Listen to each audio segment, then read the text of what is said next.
කරන බස් අතර රියදුරන් මාස 3ක වැඩතහනමකට සහ කොන්දොස්තරුන් මාසයක වැඩතහනමකට ලක් කරනවා කියලා ඊයේ දවස් සඳහන් කළේ මගී ප්‍රවාහන අධිකාරිය.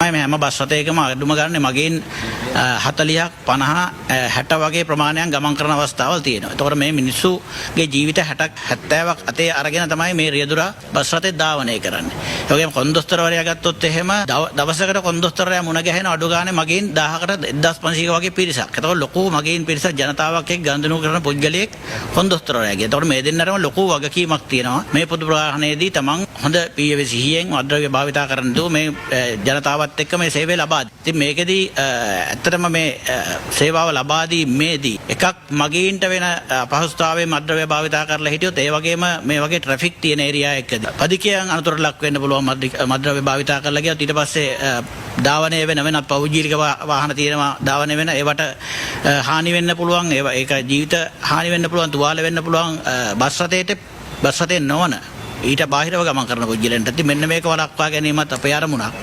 අනිත් එක තමයි විශේෂයෙන්ම ඇත්තටම මේක අපි මද්ද්‍රව්‍ය පරීක්ෂාව කරලා මේ සේවක මහතුන් හඳුනාගන්නේ දඬුවම් නියම කිරීම හෝ ඔවුන්ගේ රැකියාව අහිමි කිරීම බලාපොරොත්තු වෙන්නේ නෙවෙයි අපි පැහැදිලිවම කියන්න ඕන. අපේ අරමුණ තමයි මේකට ඇබ්බැහි වෙච්ච පිරිසක් ඉන්නවා නම් ඒක හඳුනාගෙන ඔවුන්ව නිවැරදි මාවතට යොමු කරලා නැවත වතාවක් ඔවුන්ට හොඳ විනයගරුක පුද්ගලයෙක් විදිහට මේ රැකියාව කරන්න අවස්ථාව ලබා දී. ඉතින් දැනට අපි මේ මද්ද්‍රව්‍ය පරීක්ෂාවේදී පොසිටිව් නැත්නම් මද්ද්‍රව්‍ය භාවිතා කරලා තියෙනවා කියලා දැනගත්තොත් ඒ වෙලේ මේ අවස්ථාවේදීම අපි ප්‍රවාහන වෛද්‍ය ආයතනයෙන් තහවුරු කරාට පස්සේ පොලිසියට බාර දෙනවා. ඊට පස්සේ පොලිසියෙන් තමයි අධිකරණ ක්‍රියාමාර්ග වලට යන්නේ. ඊට අමතරව බස්නාහිර පළාත් මාර්ගස්ථ මගී ප්‍රවාහන අධිකාරිය අපේ ප්‍රඥප්තිය ප්‍රකාරව අපි ධාවන බලපත්‍රයන් නිකුත් කිරීමේදී කොන්දේසි 38ක් අතේ තමයි බස් රථයකට ධාවන බලපත්‍රයන් නිකුත් කරන්නේ. ඒතකොට මේ කොන්දේසි කඩකිරීමේ අර්ථය මේ වෙනකොට අපි මද්ද්‍රව්‍ය භාවිතා කරලා බවට තහවුරු වුණොත් තහවුරු වෙන රියදුරවරයෙකුට මාස 3ක වැඩතහනමකට ලක් කරනවා. ඊට පස්සේ කොන්දොස්තරවරයෙක් මද්ද්‍රව්‍ය භාවිතා කරලා තිබුණොත් ඔහුට